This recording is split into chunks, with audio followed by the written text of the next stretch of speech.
All right, I think we're all here. Hello, Kansas. Welcome to Farm Aid 2011. I'm Jim Hightower, and I'm going to be your MC, your maestro, your maitre d', or whatever you want to call me here this morning. This is number 26 in Willie, Neal, John, and Dave's annual musical hoorah and all-day hog calling contest that we're going to be having here today in celebration of and in support for America's family farmers, the good people who put good food on your and my table.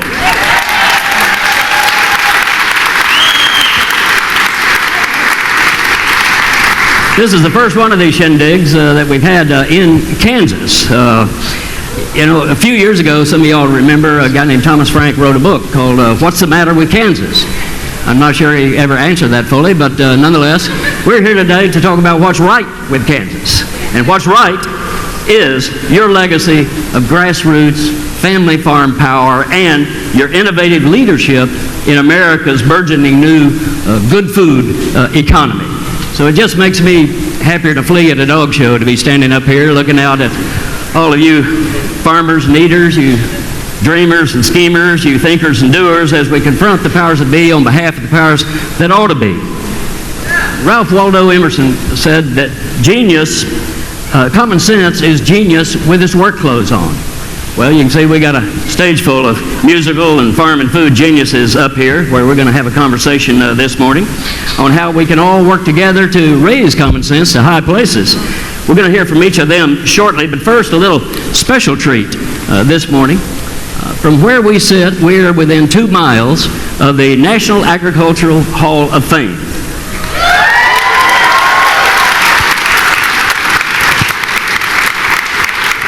Now, this outfit has honored 38 men and women over the years who have advanced agriculture, a select group going all the way back to Squanto and Thomas Jefferson. And guess who the National Ag Hall of Fame is going to induct this year? Yes, our own Willie.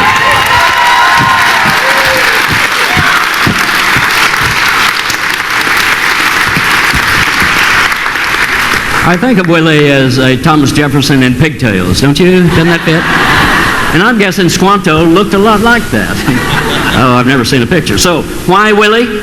To answer that, here's our friend Roger Allison.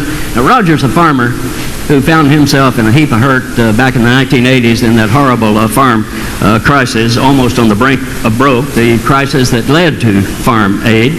And some of y'all not old enough to recall that, but I can tell you just in a line of what it was. An Iowa farmer came up to me in the midst of that crisis and asked if I knew the difference between a farmer and a pigeon. And I said no, and he said, well, a pigeon can still make a deposit on a John Deere.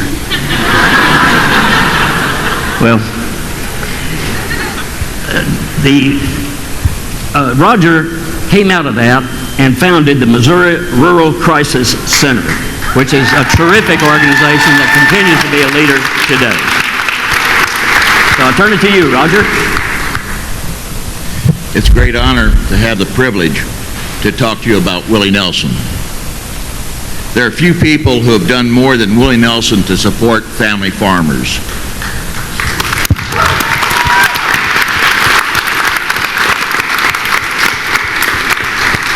In the 1980s, farmers were full of despair.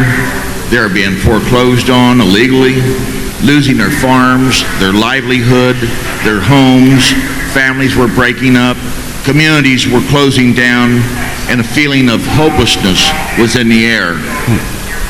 So when Willie Nelson said he gave a damn about family farmers, it mattered. On the train ride from Iowa to Champaign, Illinois, the first Farm Aid concert, farmers lined the tracks, waving American flags to cheer us on because they had hope. There have been hundreds of thousands of family farmers touched by Willie Nelson's ideas and Farm Aid programs. Emergency hotlines telling farmers what their rights were under the law. The Sow Some Hope program gave farmers who didn't have seed the ability to plant a crop. Emergency food distributions for farmers who grew food for the country but couldn't afford to buy food for their families. Willie stood up with family farmers who were challenging the industrialization of the livestock industry and to support independent family farmers.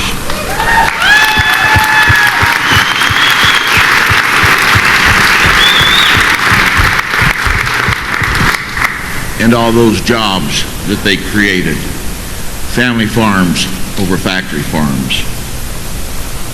Willie stood up with black farmers against the discrimination by USDA and created a family farm advocate network that is still giving hope and support today.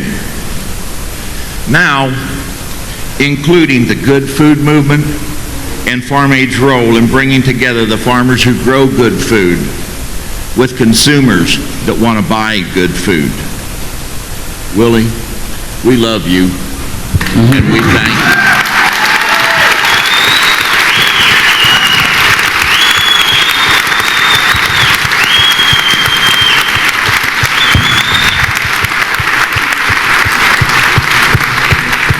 And now to present the actual award, a fellow member of a hardy troop known as Farm Broadcasters across America. In fact, he is the Farm Broadcaster of the Year, Ken Root.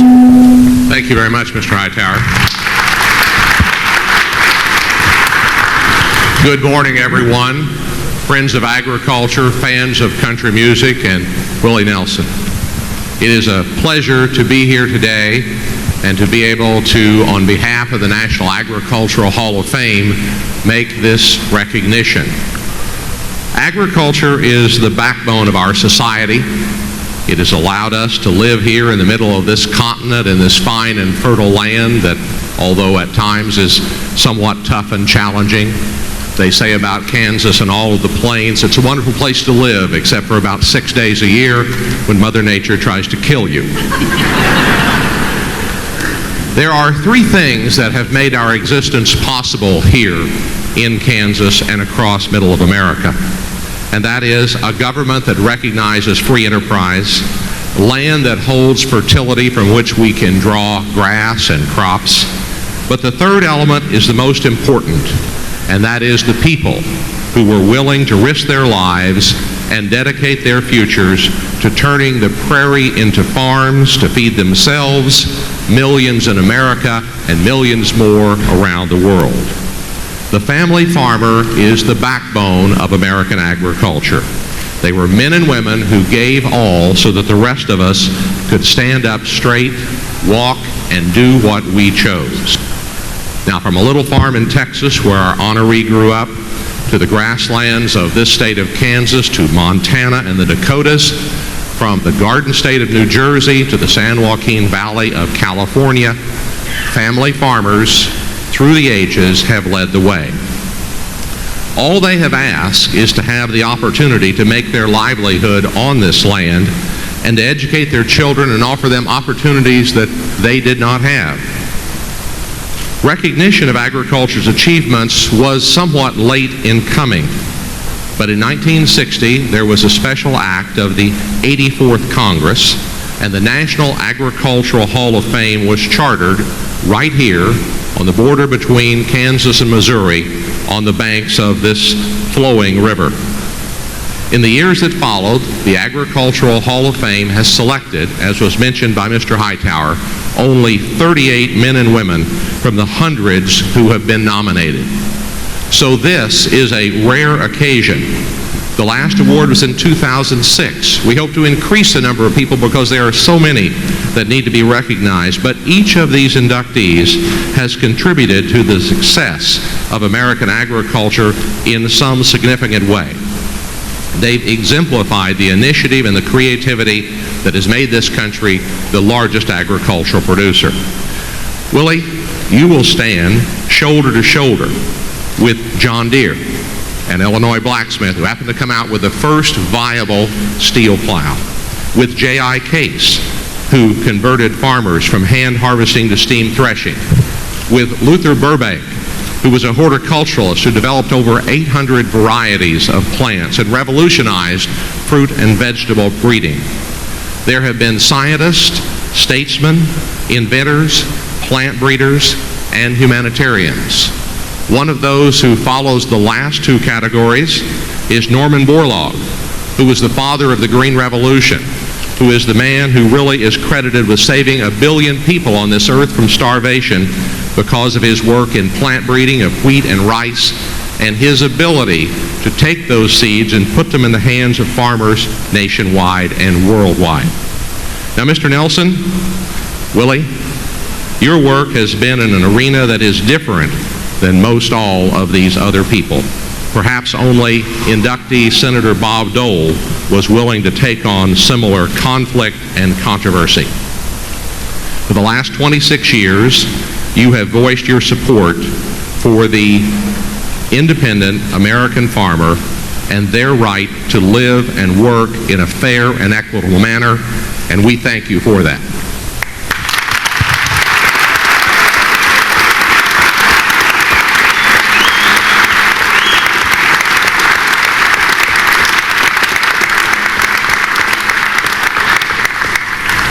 For several of us, there's a lot of history here. I was a young farm broadcaster in 1985 in Wichita, Kansas, and I had the chance to go to the first Farm Aid. I got the t-shirt and I looked at it earlier, and it has shrunk a lot since that time. But I had reported in 1985 on 5 years of depression and despair in American agriculture. I had covered foreclosures, I had covered suicides, I had covered homicides that were generated by the farm crisis. It was the worst economic time since the 1930s, and for those of us today who are living in such good times as far as agriculture goes, it's hard to imagine what it was like at that point. But you, Willie Nelson, were as determined as they were, and for these 26 years, you've continued to show your support for the family farmer. You've made a lasting difference in their lives and the lives of all of us who have benefited from their labor. I want to point out that there are some people in our audience that you as reporters might be interested in a little later on. There are 3 people here representing the National Agricultural Hall of Fame. The first is their executive director, Cathi Hahner. Cathi, would you stand up? Thank you.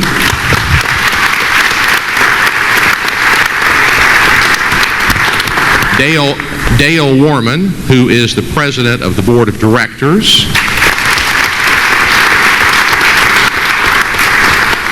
And Joe Steiniger, that's Joe Steiniger, who is the chair of the board of governors. Now, Joe is of interest because of this. He was a farmer who farmed land right here in 1980. He was farming this in 1980, and he was in a situation of heading toward bankruptcy in those 5 years. It was a very, very difficult time that he has expressed to me. He didn't gain any of the value of what this is today. He didn't own this land at the time. He was trying to make his living from farming, and he could not. And his comment to me earlier was, if I can put it well, Willie Nelson is the only guy who ever gave a damn about me as a farmer. Is that correct?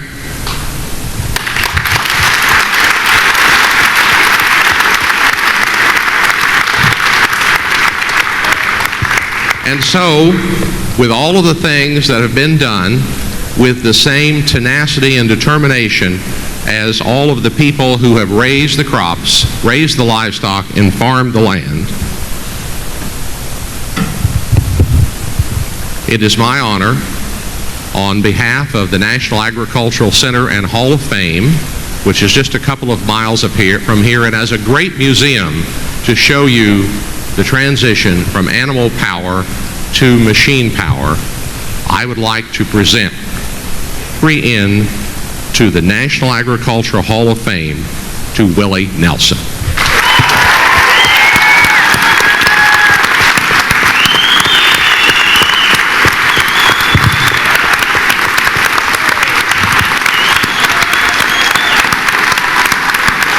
Thank you.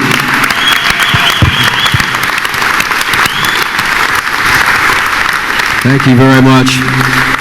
And of course, I have to share that with all of you and the folks who really helped us start Farm Aid, Carolyn Mugar and Mark Rothbaum and Glenn folks from Farm Aid, and the artists who jumped in there and volunteered to help. Neil Young, John Mellencamp, Dave Matthews, John Conley, there was John Trudell. There's a whole lot of great artists out there who know exactly what the farmers have been going through because they travel farmlands all the time, and they talk to you. So thanks to all you folks, and I gladly accept this as long as I can share it with you good guys.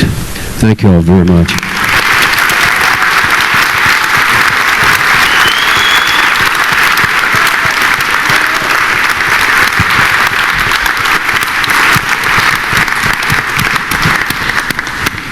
Thank you, Willie, and thanks to the Hall for having the common sense to move this award forward. I thank Willie and the whole Farm Aid crew for letting the scruffy Texas Populist be the moderator of this little shebang here today.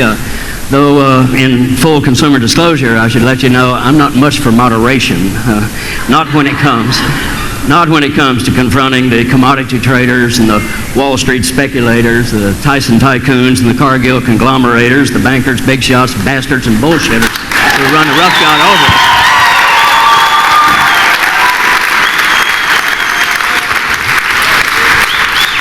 I am more in the spirit of a lady from right here in Kansas. Mary Helen Lees was known in the 1870s and 1880s in the Populist movement as the Kansas Pythoness for the power of her oratory. And at a time when the railroad monopolies and the bankers were running roughshod over corn farmers here in this state, she took to the political hustings. At a time, remember, that women could not even vote. And she was a great campaigner all across the Plains states, and she urged farmers back then to raise less corn and more hell. Now I think we need more of that spirit today as well.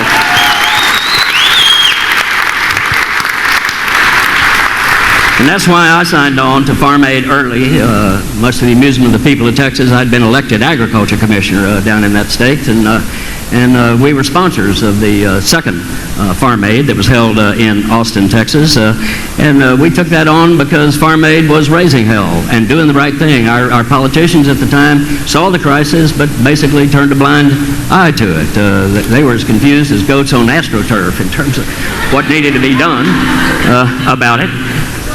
And I stuck with Farm Aid because Willie and Farm Aid stuck with this need in America for family farms and rural America. And I stuck with it because Farm Aid makes a difference. You know, you got to have perseverance in these things. You don't win the first time out. Willie once told me that the early bird might get the worm, but it's the second mouse that gets the cheese. I want to pencil that out for some of the slower ones there. Well, I come to you today not just from Austin, Texas, but from South Austin. And there is a difference, believe it or not. And over in South Austin, our community motto is, we're all here because we're not all there. And we're all here today because our farm and food policies are not all there, nowhere near where they need to be in this country. And this is because we, the people, kicked back in the lazy boy in the 1950s and 60s and 70s and did not pay attention to politics, particularly food politics. So our food economy was hijacked by corporate lawyers and economists, people who couldn't run a watermelon stand if you gave them the melons and had the highway patrol flag down to customers for them. But nonetheless, they were in charge of our agricultural and food policies. So they gave us a food economy that's industrialized, it's chemicalized, it's globalized, it's conglomeratized, it's monopolized, it's subsidized, and totally unsustainable and insane. But the good news is that the people are revolting, in the very best sense of that term. With Farm Aid in the forefront, something that I call the Upchuck Rebellion has spread across this country over the last 26 years that Farm Aid has been in business. Farmers themselves, consumers, teaming up with food artisans, chefs, and restaurants, environmentalists, and a few sane politicians, along with co-ops and marketers, in community after community. They came together and they built a new good food economy. And I know that some people say, well, Hightower, you can't take on the corporate powers. They've got all the money. They got the politicians. They own it all. It's just no use trying. But as a friend of mine who's been a pioneer in the organic movement put it, those who say it can't be done should not interrupt those who are doing it. And that would be you.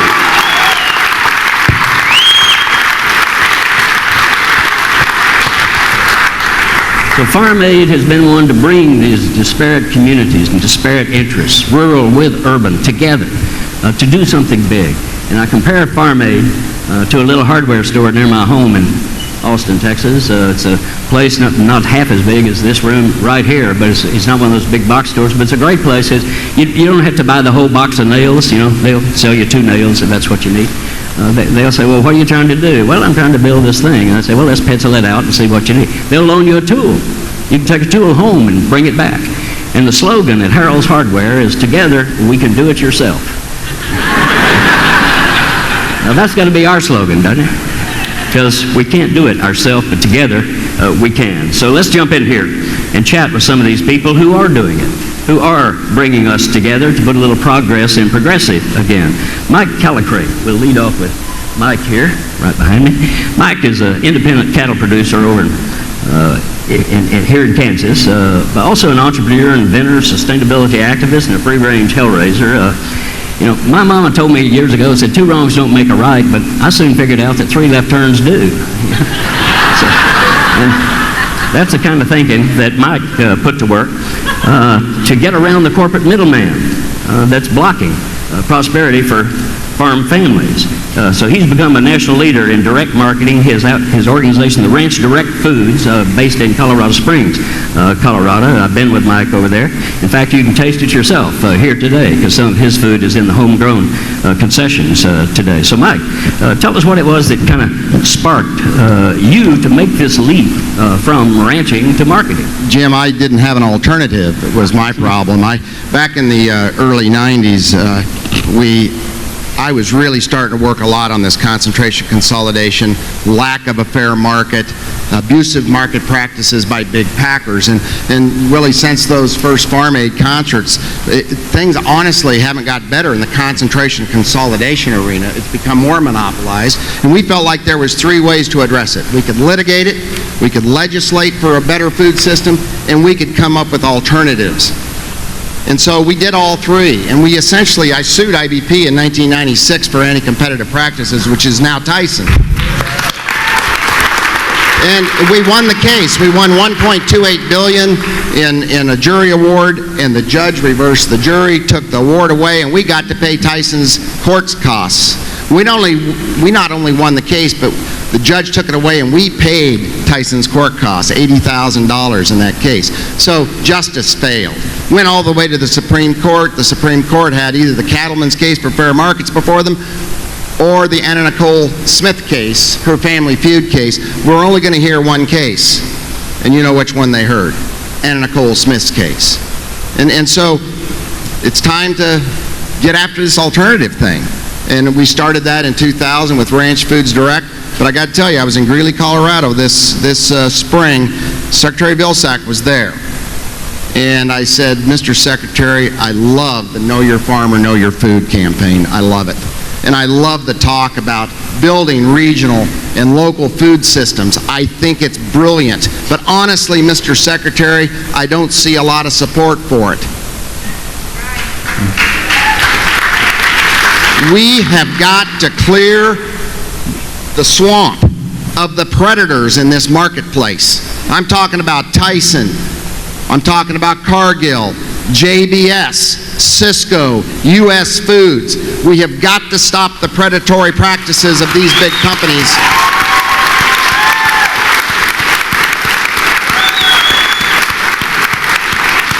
We have also got to stop the identity theft of family farmers.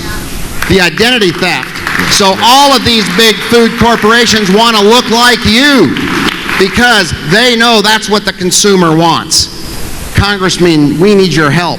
We need rules in this marketplace. We need to restrain these big meat packing and processing monopolies. We've got to restrain Walmart. We have to restrain the deception in this marketplace, the fake food labeling, the pretend labeling. You're going to see our mobile slaughter unit out here. Laura Krebsbach, Terry Spence, and our friends are here. They put this unit together. It's a first step in rebuilding an honest food system from the farm and ranch gate right to your plate with no industrial agriculture involved.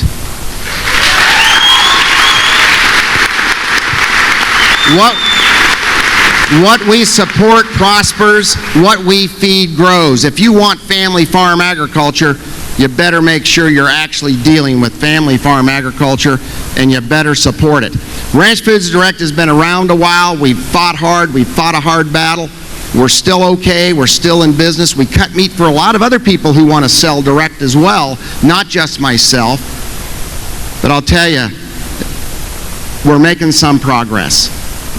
Last year we were in 4 school districts putting good ground beef and hamburger patties onto plates of our kids.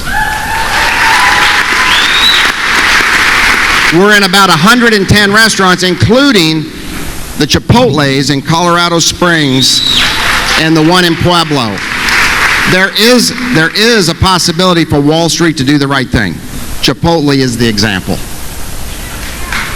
They're trying very hard to deal with family farmers and ranchers. So we've got a retail store.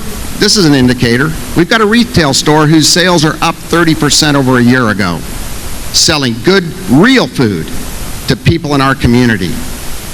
This fall, we will be in 11 school districts. So, thank you very much.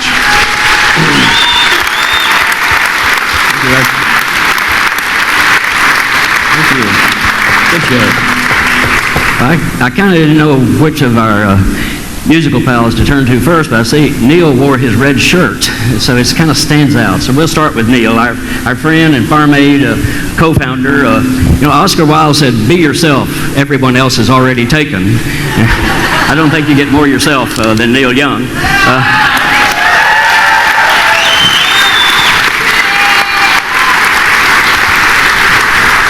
Neil, you've taken the lead in your own musical world to push for the integrity of sound. His latest album is out on vinyl. I'm sure you're working on an organic vinyl too, probably. If you don't like the record, eat it. Anyway.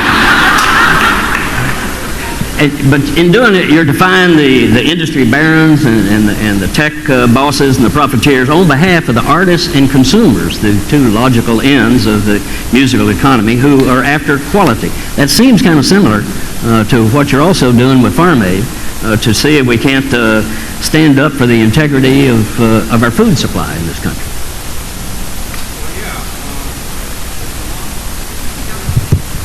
Well, it was on. Is it on now? Yeah, it is. Thanks, Joe. Well, it's the same thing for me. I've been doing this, supporting Willie for 26 years with my friends here, and there's no difference between trying to create quality for people with music and quality for people with food. It's just all about, what's going to hit your body the best, what's going to make you feel the best, and what you can do. And there's no difference in the way that we've approached this by trying to look the enemy squarely in the eye and keep the enemy right close so that you always know what the enemy is doing. So that's something that I've done, to be aware and to be able to talk to people like Tyson about organic food, be able to talk to people like Jobs about real sounding music. And it's all the same thing. And we were just talking here about Tyson when a gentleman was commenting, and we agree. That's where we're coming from. But we also realized that we were young once, and when we started this thing, Tyson was one of our sponsors. But we figured out what was going on, and we made the changes that had to be made to stand up for everybody here. And, but life is a funny thing. Everything's not black and white. So we're charged with trying to be here all the time for you and for the future. Right now, I heard somebody say it's a pretty good year for agriculture. And flying over this beautiful state, it does look good. But hearing about this place for the last month was not so good. with all of the things that are happening in the heavens, the things that are happening that no one really has seen before. And I think, like, people are able to adapt.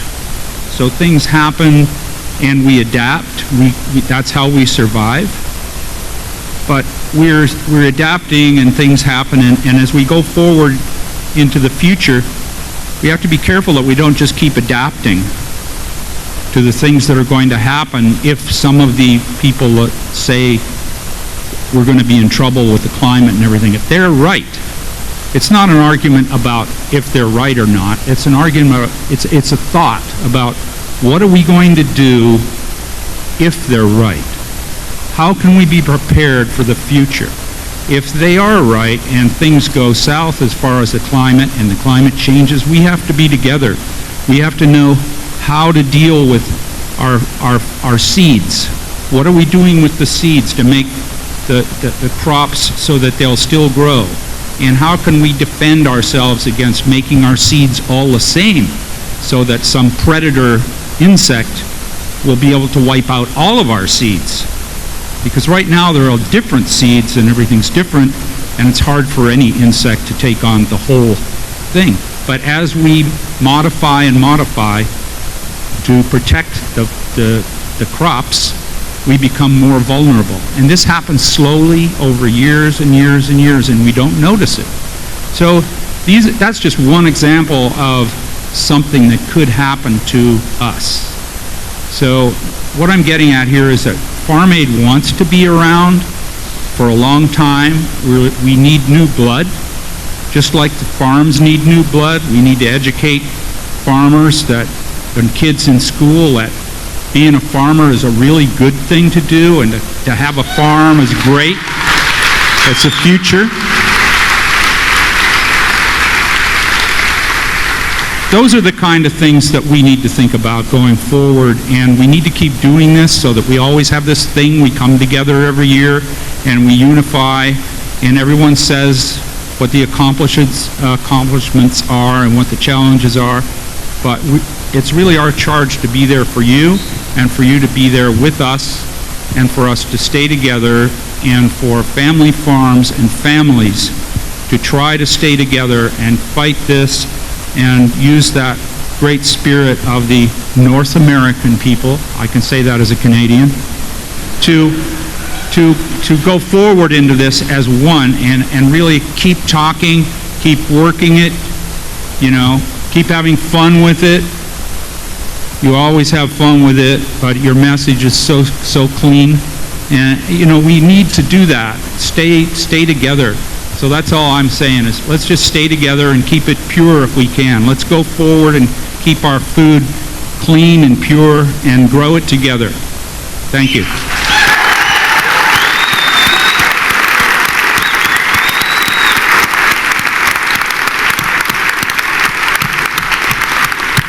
Very good. Well, here's a lady who is doing it. Turn to Diana Endicott. We've got a saying over in East Texas that the rooster crows, but the hen delivers the goods. And here is Diana Endicott, who literally is delivering farm goods from her own farm and more than 150 others, delivering it to grocery stores, to restaurants, schools, churches, low-income neighborhoods, and direct to consumers through the Good-Natured Family Farms Alliance that she formed. Yes.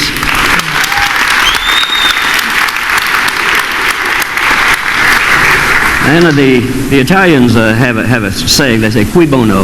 Who benefits? And that's my question to you. When someone like you and your allies can break into the conventional, rigid food marketing process, who gains? Well, we try to make it a win-win for everyone because it truly is a partnership. It's a partnership between you, the consumers, a partnership between the family farms, and also between our market access, which is the independent retail supermarkets. So we really looked at it from a perspective of all of our 160 small family farms and independent small family farms and independent supermarkets have a lot in common when it looks at consolidation. So Ball's Food Stores, which is Hen House Markets, and Ball's Price Chopper, were facing some of the same situations that we were. So together we joined our sources about almost 15 years ago. Just started selling tomatoes, and today we have 160 family farms. This year we'll approach a total of these 160 family farms about $7 million worth of food that you consumers have purchased.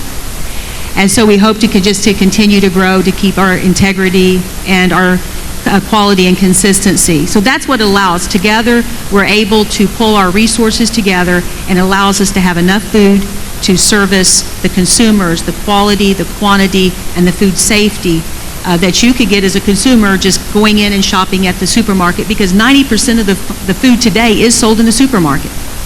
So that's why we suggested, and we hope that we can continue to keep the independent family farm operated supermarkets. All of the Price Choppers here in Kansas City are all owned by local families here. And David Ball has been a real instrumental in leading that effort to provide us market access that none of us could have alone. Each individual one alone could not achieve this. With the consumers, information is knowledge and knowledge is power. So we would never achieve this if the consumers were not informed, and that's what Farm Aid does, is it provides a vehicle of information to the masses. And then if they come in and just take one item out of their grocery cart and make it local, my gracious, what difference does it make? So we're just going to do it one consumer, one item at a time. We also have to say that we've opened some doors. Someone mentioned Cisco. Well, Cisco can change, so Big Ag can change. And so they are now opening doors in some of the food that you're enjoying here today. And our job as a power behind it is to keep the integrity of what they're doing and to monitor and make sure that the labels are true and the value of what we're doing is true. So as a group that we have that kind of power. We buy our fertilizer in groups. We can buy our egg cartons in groups, our boxes. We call it group purchasing power. So that allows us to be able to purchase, and we call it artificial economies of scale. So we're all independent, but together we can form a scale large enough to make a difference. The community, we just opened our first good-natured local market. It's a farm fresh market at 3400 Woodland. It's the World Harvest Ministries, which is one of the most depleted desert areas in Kansas City, and they can purchase with their EBT card.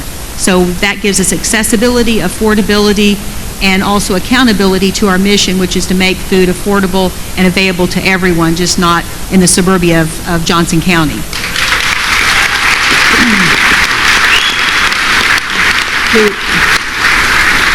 Just to kind of summarize, we have Hallmark cards.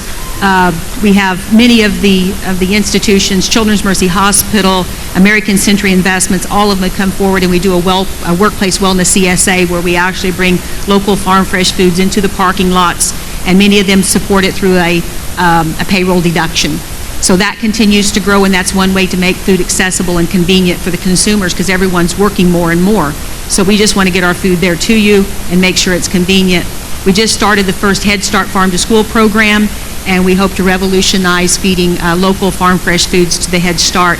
And this program is sponsored by the Kellogg Foundation. So we do have some large-scale foundations out there that really are making part. We don't want to intend to change the entire food system, but we just would like to have a place in it. So if they could just give us a small place in the food system, we could just continue to make way and make a difference into Kansas City and all of the rural areas surrounding Kansas City, because this is our home and it's very close to our heart. Thank you. Thank you, Diane.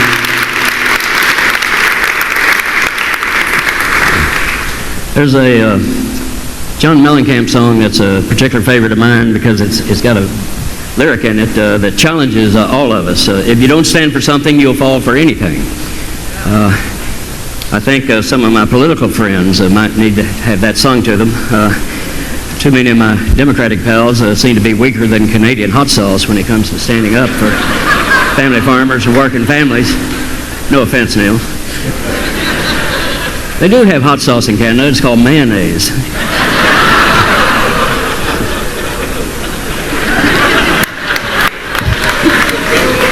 Anyway, John, you've been such a champion of small towns and rural America who face an economic ruin.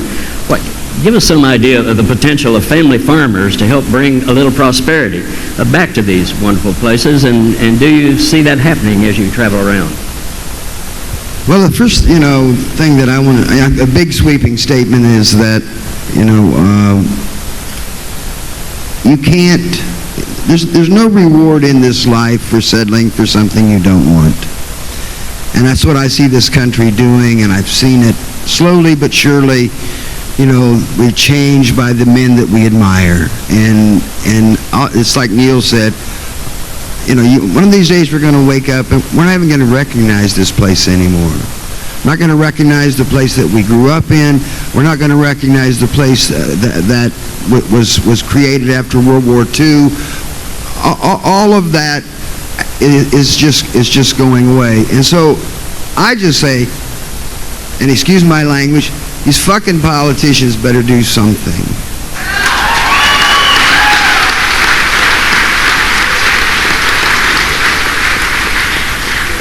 I personally am tired of this bipartisan stuff and this fighting, and I don't know how we could possibly make any progress when this two-party system seems to be falling apart. And I'm not advocating, I haven't got any solutions. These are all just big sweeping statements, but, I don't even know what the question was. What's the question? Whatever it was. The swearing covered it? Yeah. Okay, good. All right, that's it. Thank you.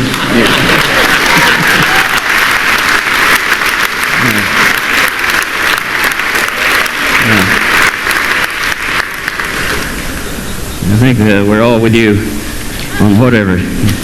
We're ready to go. Early when George W. Bush was president, in his presidency, he attended an international economics summit. Tony Blair, the president of France, and et cetera, were there. And Bush turned to Tony Blair and whispered in that, with that kind of smug disdain that Bush could create. He said, "The problem with the French is they don't have a word for entrepreneur."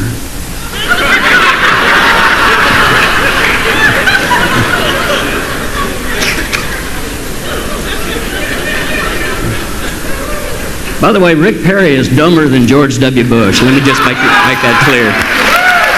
And more dangerous. Well, we can delete that from the tape. Well, Katherine Kelly is not French, I don't think, but she's a hell of an agricultural entrepreneur. She is a farmer, also, though, founder of Cultivate Kansas City, and title I just love, Growing Growers Training Program. She's put into culture back in agriculture, empowering, training new farmers from very diverse backgrounds. So we appreciate your work. Katherine, can you tell us a little bit about your experience in trying to bring these family farm values to urban places and urban people? I want to say first off, it's very humbling being up here. With so much history and so much big political activism and support, and we're working at the very local level. We're working in Kansas City neighbors. We're working with farmers one-on-one, some of them with agricultural backgrounds, some of them not, but they're people who have stepped forward and said, I want to feed people. I want to feed people in the city. I want to transform my neighborhood. I want to bring culture, agriculture, back into the communities where we live, where we play, where we go to school, where we shop, where we work. And the program that Farm Aid has stepped forward to fund is one of our key programs. It's called the Juniper Gardens Training Farm.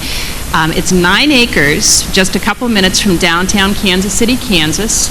It's in a part of town that pulls every single positive demographic about Wyandotte County down. It is a community where there is a long history of connection to agriculture, but 3, 4, in some cases 5 generations back.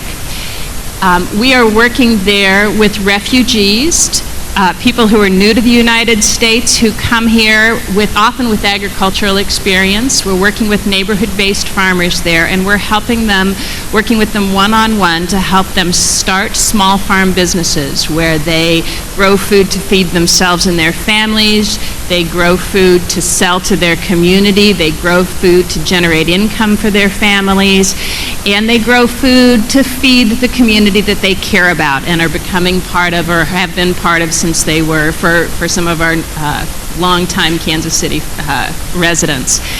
I am particularly, it is wonderful to have Farm Aid step forward and fund this new face of American agriculture. When you think of Farm Aid, you think of the family out in rural Iowa standing next to their big tractor growing wheat and corn and soybeans.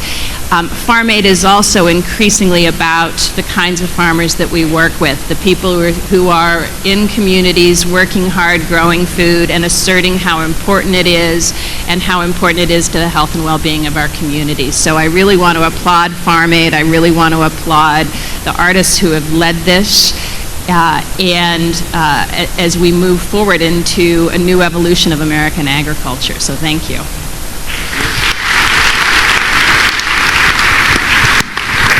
Thank you. Well, kind of following up on that, the powers that be, want the American public to believe that that family farms are antiquated relics of the past, no longer a viable career choice for people. Bovine excrement. Here is a guy who is actually doing something about that. Dave Matthews bought some farmland in Virginia and has turned it into not only a working farm, but also an educational farm for training new farmers. Dave, tell us how that's working out. I've discovered, and thank you very much, by the way. Man, you're funny. I was thinking the other day, I was with my family and some friends. This is slightly off topic, but I love the way chickens sound. I think they make a really fun sound. They make a few different sounds, but it's sort of that kind of bored sound. But then the other day I thought, there's a really appropriate time for the sound that a chicken makes is the first time it lays an egg. That sounds because I think laying an egg has got to be one hell of a thing, and it's a good sound for it. Kind of sounds real surprised, you know what I mean? It's like, oh God, and then they walk around a little while like, oh boy, that was one hell of a... Anyway, but what I found, there was this farmland near my house in Virginia that was for sale some years ago, and at the time there were people who were developing land near major roads anywhere they could. I don't know, it didn't work out so well for a lot of them recently, I suppose, but I bought this land with the idea that I didn't want it to be developed more than anything. And then my mother and the good women in my life, my wife said, we should, keep farmers on this land. And we've since found some wonderful young families that farm the land and then discovered the challenges that face young farmers and small farmers. And so with that, I've worked with other people in the community to make a co-op, a hub of different farmers from all over the area that come together and, like a lot of what's going on here, can all set a price, can all support each other, can all look after each other in a way as a community, and then sell their product together, sort of in a stronger way. Another thing that we're doing is bringing kids out, and most often kids who are from in difficult situations inside of Charlottesville, Virginia, that have sort of a sort of hopeless view of not a lot of opportunity on their horizons. And that's awesome to see kids who come out and work at these farms, just their eyes opening and how much hope is in, like, seeing a 16-year-old boy digging in the earth, with a do-rag on and it's all stuff, and he's out there this is the best days of my life. I want to work here more than you can have me in. And that's really inspirational. But having said that, that's great to see young people want to work the land, right? Because that's the future. But I also think that the battle we have to fight for our children. Because farmers, I really do believe that farming, if we can make our own food, if my mother can grow her own tomatoes, if we can make our own food in towns and in cities and in our rural areas, wherever, we can farm for ourselves and for our neighbors. We can save ourselves, and we can save the planet, and we can save this country, and we can do all that stuff if we can just feed ourselves. But we are up against our politicians, and we're up against, and that's not all of them, I was telling you earlier, but a lot of our politicians are in it. They say one thing, but boy, if Monsanto's or Tyson can throw big money at somebody, and then someone may say a lot, may take some nice pictures, but boy, when it comes down to it, the politicians are not the people we can turn to, and we have to change that. But right now, we have to turn to ourselves, and I'm honored to be here with you guys, and I'm honored to be associated with Farm Aid, because at least we can all stand together and say that we're going to fight until the last one is gone, you know.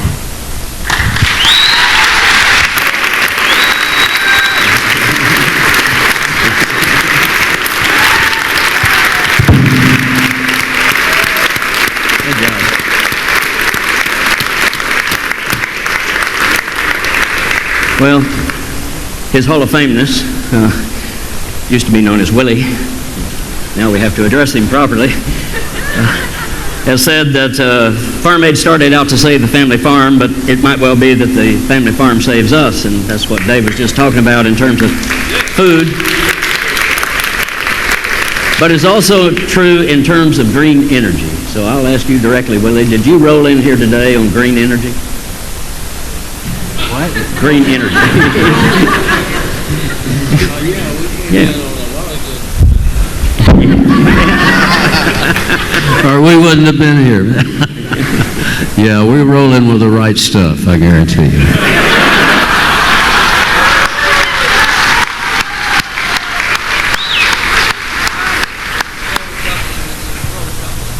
Can you hear? I wrote a couple of new songs. One of them, I was listening to Mike Malloy the other night, and he was talking about Jesus. If we ever needed you, we need you now. So I wrote this song called Come On Back, Jesus, and pick up John Wayne on the way.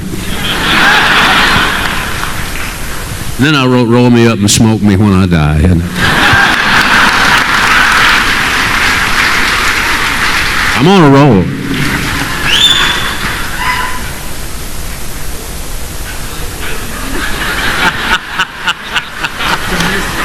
There's a there's a guy named, he was a precursor to Will Rogers right at the end of the 1800s, and he said that every now and then an innocent man gets sent to the legislature. And that's what we have here in Dennis Kucinich, member of Congress from Ohio and a longtime pal of mine, and right, friend of farmers. Tell them what we need to do.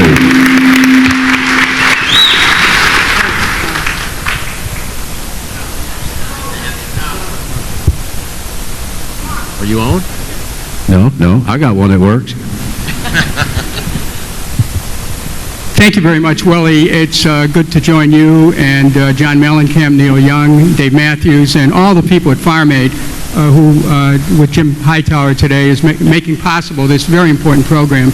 Because what you're seeing here is not only the work of Farm Aid over many years, but you're also seeing the imperative of moving forward a whole new discussion about agriculture in America.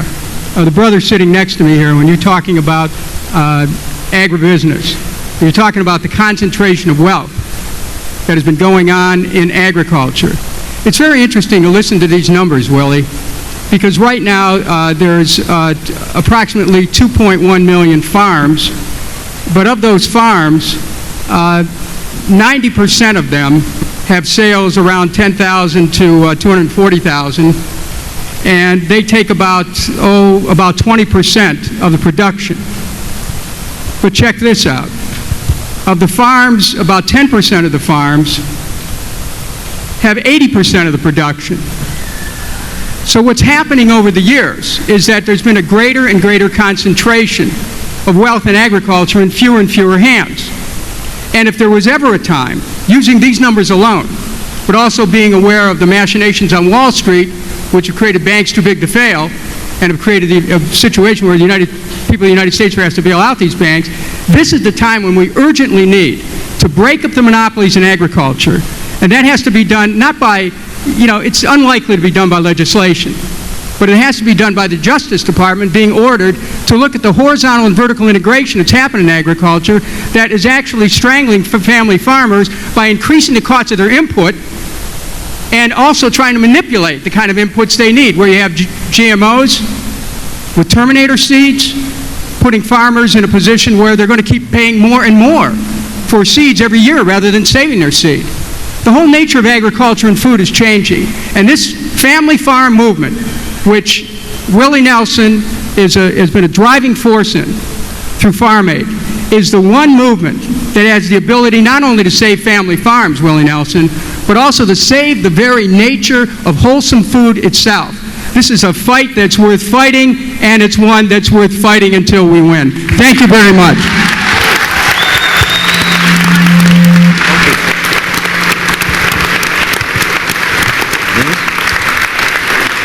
Okay. Well, we got a big day ahead of us. The music's revving up outside. Tremendous music coming on. We got family farm food right here in the hall. Chances for all of us also to dig into this whole issue of family farm agriculture and see what we can do about it. And to say a word about that, I want to introduce our pal, longtime friend of mine and the director of Farm Aid for about 140 years now. She is smarter than a tree full of owls, I can tell you that. Carolyn Mugar.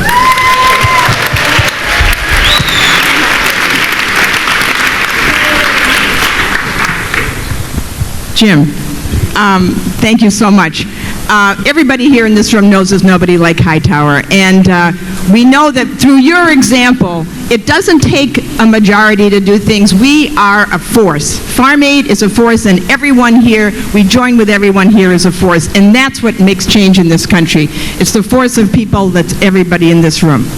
So I want to thank you, everybody. And thank you for all the inspiration that we've heard. I want to recognize a very, very unique group of people that Farm Aid has been working with for 26 years now. They've been around longer than that. But for the last 2 days, we've held a farm advocates meeting of farm advocates from all over the country who have been meeting to share their ideas and solutions about how to best deal with the challenges that face family farmers, the foreclosures, the loan problems, how to transition to more organic, how to get away from pesticides. All these issues are dealt with by these farmers, and we've depended on these advocates since 1985. They've been a lifeline for many, many people. Willie, you remember Mona Lee Brock, who sadly could not be here, not because of poor health, but because of a family issue. She has literally saved hundreds of lives.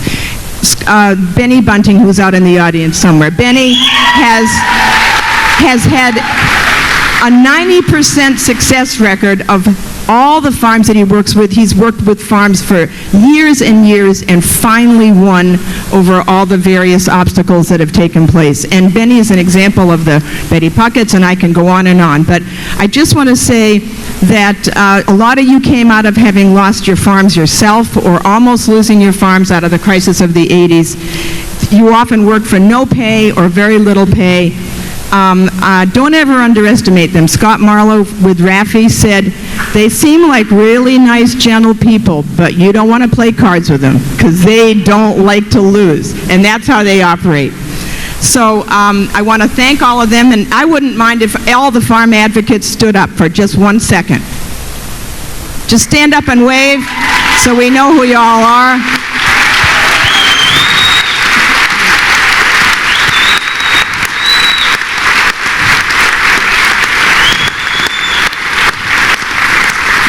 You know that nasty expression that you hear from people sometimes when you're trying to get things done and they say it's above my pay grade? Well, never has any one of those people ever said that. They always take on whatever challenge it is. They learn what they need to learn, and that's how we all need to operate. Thank you from the bottom of our hearts. It's the lifeline of Farm Aid, and we know how important you are. I also want to thank the National Agriculture Hall of Fame. Cathi, I see you in the audience, and your colleagues, for recognizing our leader. Thank you so much.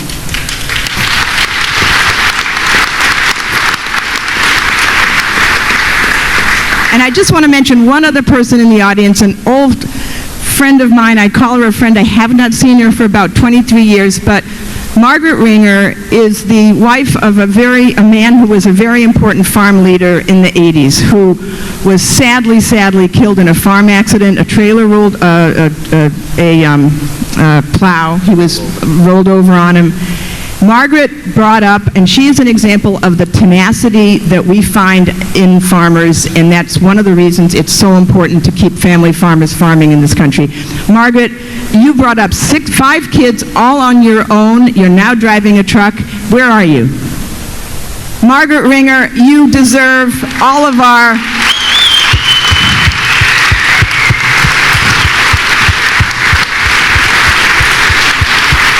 You deserve our immense admiration, and we're glad to be back in your state. I was once arrested here 4 times in one day, trying to get to various farm sales that Darrell had invited me to, and 4 times I was stopped by cops. The last guy escorted me to the airport. So glad was he to see me go. I want to be sure today that we recognize Farm Aid's homegrown concessions, which is a unique event at any venue. You all don't have to eat the food at most venues you go to, but we do as concert goers. And we have transformed the food now that is served to our audience for several years. It's called Homegrown Concessions. It features food from family farms. Each item is traded out for family farm food on every menu that you see. I want to thank Sonia Dagowitz, who's our culinary leader, and I also want to thank Glenda Yoder for kicking down those doors year after year after year to make that happen.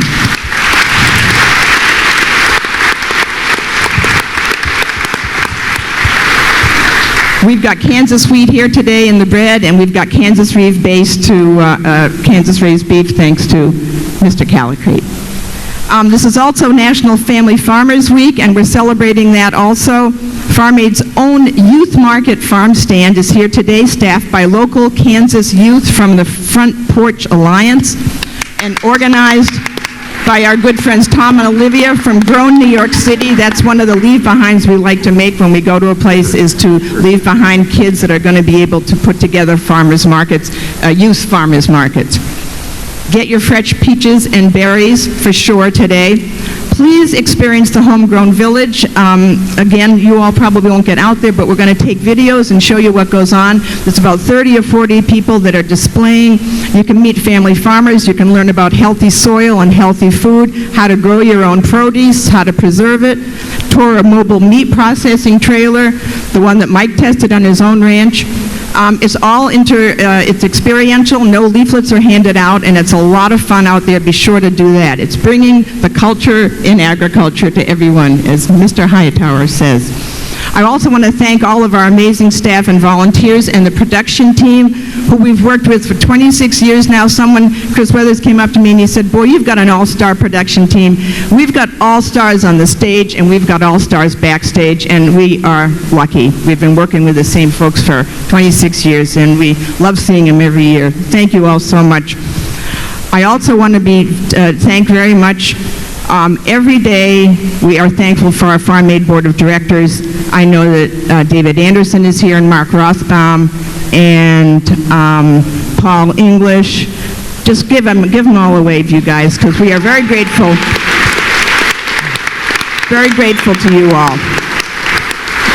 Again, 26 years they've all been doing it, and we call on them a lot, believe me, we call on them a lot. Mark, where are you?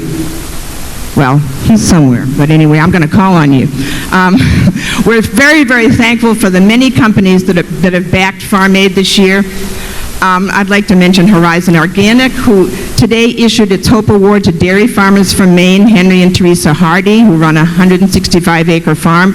Other generous companies involved today include Chipotle Mexican Grill, Anvil Knitwear, Organic Valley, Silk Soy Milk, United Natural Foods, Applegate Farms, Whole Food Markets, and Bright Cove. In addition, many more food companies donated their products, and many production vendors made in-kind donations. This is the Farm Aid way. Everyone pitches in at Farm Aid, led by the generosity of these artists. For 26 years, hundreds and hundreds of artists have come to Farm Aid free, and this is unrivaled. There is no other force that is like that. I have one more. I want to mention also that with us today in the front rows are some artists that are going to be playing later on the stage. I see Will Daly. Will, give a wave. And I believe that Rebecca Pigeon is here. Rebecca, thank you. And the Blackwood Quartet is here. Blackwood Quartet, I think they're somewhere.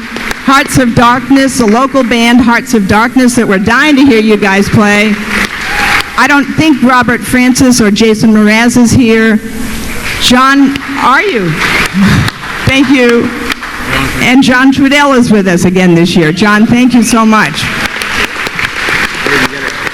Did I miss any artists that are here? You can grab a mic and say hello. Well, the Blackwood I mentioned, but I don't know if anybody's here. Anyway, I want to thank you all so much for coming. You should have a wonderful day and just go on out and enjoy it. And thank you. Who's up here? Thank you, Willie.